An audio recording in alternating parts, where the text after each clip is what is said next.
સવારમાં એકલવ્યભાઈ બહુ કવરાવ્યા ને ફાઇનલી હવે સૂઈ ગયા છે. આજ થોડોક તોફાને સીડ્યો, કાલ બધા આમ ખૂબ રમાડ્યો તે ઘડીક કવરાવ્યા ને હવે જો હું દોરી એની આયે બહુ પરોવી છે, પણ અમારા ગૌઢામાં ને થોડીક ભારે લાગે છે. હાથ હલે ને એટલે હિસકો નાખવામાં આમ એને વજનદાર લાગે, પણ મોતી હોય ને એટલે વજન વાળી દોરી થાય. પણ એને હરખ એવો છે એટલે કે મારા પુરોવેલી જ દોરી દેવી છે. બધા હવારમાં બધાને જય શ્રી કૃષ્ણ, જય માતાજી. ને અમારે દાદીમાને તો અત્યારે નીંદર આવી ગઈ છે મસ્ત. તો શું કહે છે બાજનું વાતાવરણ? આજ તો જૂની તડકો નીરો છે, કાલ તો થોડાક વાદળા જેવું હતું, પણ આજ તો સારો તડકો નીરો એટલે સારું થોડાક ડુંગળા ઉકાય. અહીંયા તો બીજું નેદવાત ને જવું કે કાંઈ નીણ લેવા ને જાવી માલને, કે કોઈ પલોટ એક વાડીએ ને જવું, કે કાંઈ ડોહણા પીડ્યા એને કાંઈ બુરવા ને જવા, કે મારે આડે કાલે ખાલા પીડ્યા ત્યારે અડદ નાખ જવું ને મોગ નાખ જવું. અહીંયા તો એક ઉપાધિ હોય, લુગડા ન ઉકાય, બીજી કાંઈ નહીં. ને છોકરાને કામે જવાનું હોય રેનકોટ હોય, હા એમ એ ઉપાધિ હોય. બાકી તો હું સવારને એવું વિચારું છું કે કપડાં થોડાક ભીના છે ને તો સુકાઈ આવું, પણ સવારનું જોવો પાછો છાંયો થઈ ગયો. એટલે તું એમ કહેશો ને કે આ તડકો ઘડીક ને ઘડીક સાયો, એટલે એ બધી કુદરતની કળા છે.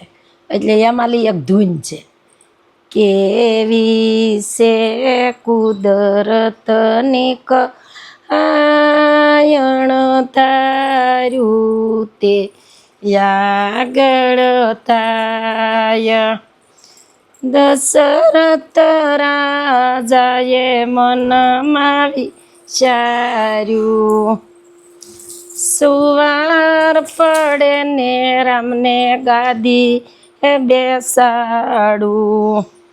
સુવાર પડે ને રામ વનવાસ જાયણ તારે તો યાગળ થાય.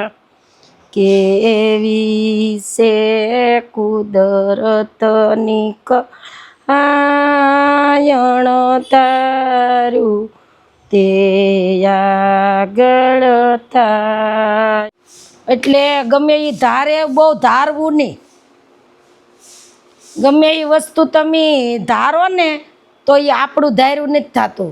કુદરતે તો ધારી જ લીધું હોય ને એનું ધાર્યું જ હાસું છે. એટલે અણધાર્યું આગળ થાય કે આપણે એમ છે કે આપણે આમ કરી લેવું, આપણે આ કરી લેવું, આપણે આ કરી લેવું, પણ આપણું ધાર્યું નથી થતું. એ જે કુદરતનું ધાર્યું જ થાય. એટલે તો આ વિમાનમાં શું કહેવાય કે ગયા તા એને થોડી ખબર હતી. હા, વિમાનમાં જો બધા આમ ટેસ્ટથી ઘેરલી હળી મળીને એના કોઈ પરિવારને મળવા ગયું છે. આ રૂપાણી સાહેબની દીકરીને મળવા જતા, પછી કયોકની અરમાન એવા હશે, કોઈ એનું આદમી બસારા બાયુને મળવા જતા, એનું બાયુ એના પતિને મળવા જાય, પણ અણધાર્યું કેવી ઘટના બની ગઈ ને એમાં બાપડા કયોક ડૉક્ટરને બસારા મરી જાય. એના માવતરને કેટલા અરમાન છે, એને પોતાને કેટલી મહેનત કરી છે. એ તો બસારા જમવા બેઠા હતા, પણ અણધાર્યું છું આ કે અણધાર્યું આગળ થાય, કે આ આપણું ધાર્યું ન થાય.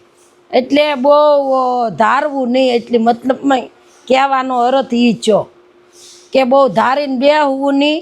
કાલે કોને ખબર છે શું થાય. કે ભગવાનને તે દશરથ રાજાએ મનમાં વિચાર્યું હતું કે આજ તો મારે સવાર પડે ને તો રામને ગાદ્ય બેહાડી દેવા ને મારે નિવૃત્તિ લઈ લેવી, કે હવે હું મારે ગઢપણ આવી ગયું ને ભગવાનનું ભજન કરવું ને છોકરા કામ કરે. પણ અણધાર્યું છું તો એને વનવાસનો સવારમાં એ મળ્યો. એટલે એવું થાય કે અણધાર્યું આગળ થાય. હરિશ્ચંદ્ર રાજાએ એવું મનમાં વિચાર્યું હતું વ્રતમાં, એવું બે જણાએ સંગાવંતી એને વ્રત લીધું હતું કે એક સાધુને જમાડીને જ અમારે જમવું, એવું નિયમ હતું. પણ અણધાર્યું આગળ થાય તો એવા ભગવાને પરીક્ષા કરી તો સલૈયાને એને ખાંડણીએ ન ખાંડવો પડ્યો. એટલે આ તો બધું કુદરતની કળા છે. તે ઘડીક સાયો હોય, ઘડીક તડકો હોય, એટલે એ રીતનું આપણું જીવન એવું છે તડકા સાયા જેવું કે ઘડીક આપણે જો 5 વર્ષ હારા હોય 5 વર્ષ મોળા હોય તો પછી કે ને કે મોળું ભાળીને રોવાય નહીં ને હારું ભાળી નહાય. આજે બની રહ્યું છે મકાઈનો ચેવડો. આપણે શું કહેવાય, ચેવડો તો ના કહેવાય, મકાઈની ભેળ. અત્યારે વરસાદની સિઝનમાં મકાઈની ભેળ બહુ બધી મતલબ મળે છે, બારે મળે મસ્ત મસ્ત.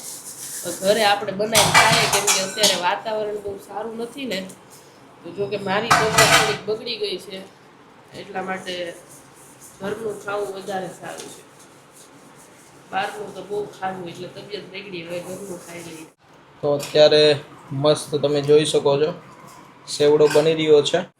આમાં ટમેટા છે, ધાણા જીરું છે, મરચા, લાલ મરચા છે, આ મકાઈ બાફેલી, પછી ટમેટા, પછી આ ધાણા જીરું, આ છે મરચા, આ છે લીલા મરચા ને ધાણા, ને આપણે થોડુંક એવું જ છે એટલા માટે આમાં જ ક્રશ કરી લઈએ. ને આ છે કાંદા, ને એના ઉપર શું કહેવાય કે બાને ને આમલીની ચટણી ના હદે એટલે નકર આમલીની ચટણી, પછી બસ આટલું, ને ચાટ મસાલો ને એવું બધું. જેટલું નાખીએ એટલું ઓછું પડે. મકાઈની ભેળ અત્યારે પાયલ બનાવે છે, પણ આ વાત ઉપરથી મને એક વાત બહુ મસ્ત યાદ આવી છે. એક પત્નીનું જીવન કેવું હોઈ શકે. પાયલ આમ પાયલ માટેની આ વાત છે, પાયલને કહું છું. એક પત્નીનું જીવન કેવી પ્રમાણ હોવું જોઈએ ખબર છે? કેવું હોવું જોઈએ? જ્યારે કોઈ લગ્ન કરીને ઘરે જતા હોય છે ત્યારે એનું જીવન અથાણા જેવું હોવું જોઈએ. કોની જેવું? કેરીના અથાણા જેવું. હા, જેને આપણે હવેજ કહીએ. હવેજ હોય ને, હવેજ એમાંથી આપણે ઘણું બધું શીખી શકીએ કે ભાઈ ઘરમાં જોજો એ હવેજ બધા હારે ભળી જાય. તમે રોટલી હારે ખાઓ, રોટલા હારે ખાઓ કે પછી ભાખરી હારે ખાઓ, પછી એનો સ્વાદ એ બહુ મસ્ત હોય. કેમ કે હવેજનો કોકને ખાટું ભાવતું હોય તો ખાટો ખાઈ શકે, કોકને કડવું હોય તો કડવો ખાઈ શકે, અને તીખું હોય તો તીખો ખાઈ શકે. એટલે બધા જ પ્રકારના સ્વાદ એક હવેજમાં છે. જે સ્પેશિયલ સબ્જી તો ઠીક છે, પણ હવેજ બહુ મહત્વનો છે. એટલે એક પત્નીનું જીવન લગ્ન કર્યા પછી એના સસુરાલમાં જાય છે એટલે કેવું હોવું જોઈએ? હવેજ જેવું, કે જેથી બધામાં ભળી જાય.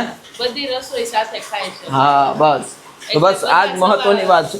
જો કે આ વાતે મેં એક સત્સંગમાં સાંભળેલી છે એટલે મને યાદ આવી ગઈ. એટલે પાયલે જે ચેવડાની વાત કરી ને કે જેમાં બધું નાખો એટલું ભળી જાય, પણ ઠીક છે, હોની તાસીદ પ્રમાણે હોવું જોઈએ. બાકી તો શરદી થતાં વાર ન લાગે. જેમ કે અત્યારે પાયલને શરદીની શું કહેવાય છે કે નદી અત્યારે વહી ગઈ છે, પણ ઠીક છે. બા અત્યારે મસ્ત પાછળ કામ કરી રહ્યા છે, તેની સાથે વાતચીત કરીએ. આ વાત તે કરીને એ બધી બરાબર છે. હા, એ તે હવેજની ગણ કે ભેળ ગણ કે બધામાં ભળી જ આવું ગણ. પત્ની છે ને, પત્ની તમે કોને, અમે બાયું કહીએ. બાયુનું જીવન બધું ભેળ જેવું જ હોય. સાચી વાત છે. ને આમ હવેજ જેવું હોય. હવેજ ને ભાખરી હરે હાલે, સવારમાં કાંઈ શાક ન હોય, બરોબર. હવેજ જ હોય. એટલે હવેજમાં મરી મસાલા ઘણા નાખવા પડે. એટલે મરી મસાલા જેવું જ આપણું જીવન. બધું ગણો તો બધા એમાં બધામાં જીવનમાં બધું આવી જાય. સાચી વાત છે. એટલે એ વાત સાચી છે. મારા ઠામડા ઉટકાઈ ગયા છે. અત્યારે મસ્ત ગઢામાં બનાવી રહ્યા. બને ગઈ ભેળ?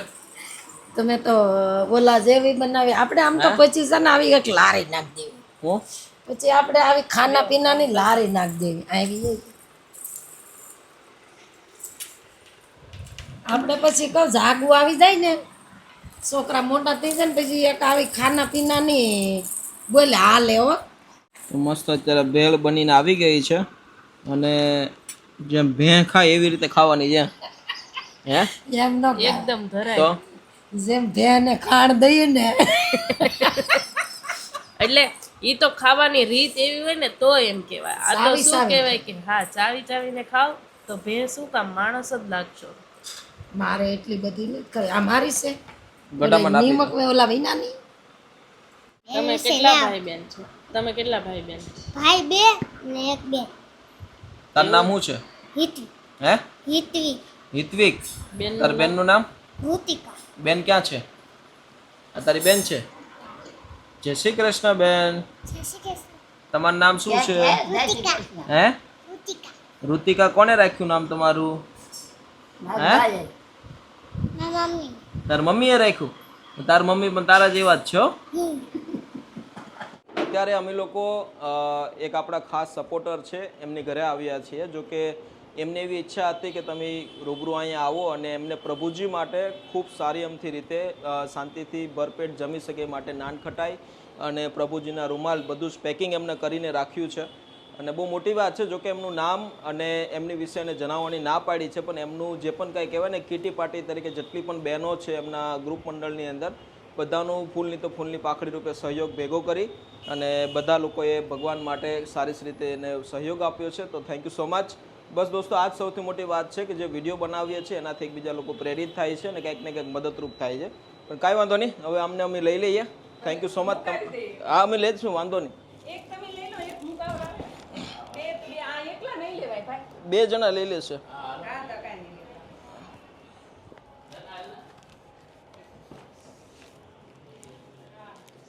ઘણી બહુ મોટી વાત છે કે આવી રીતે લોકો પણ સહયોગરૂપ બને છે અને પ્રભુજી માટે એટલા ઉપયોગી બને છે સોશિયલ મીડિયા આશ્રમમાં.